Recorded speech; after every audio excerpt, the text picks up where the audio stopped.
And Jamie, how do you think, first of all, what are your thoughts after listening to that interview that he had to say? And the other question I would have for you is, how do you think it affects the United States knowing that the rest of the world's watching?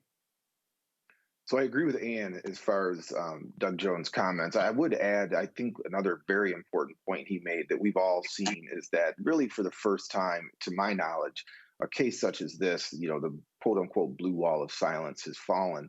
And, that's important because I think it's going to give officers permission and maybe even create some accountability that when they see or participate in something or somewhat participate in something that's wrong, that they either stand up for what's right or, at a minimum, go back and tell the truth when it happens and not be afraid of ridicule and being ostracized by their fellow officers.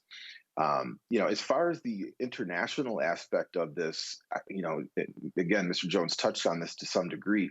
The last few years have been a difficult look for the United States. And I don't want to get political on your show, but it's just, I don't think anybody can question that it's been a difficult look for the United States. And this incident, to some degree, was thrown into some of the more difficult times that we have dealt with politically as a country.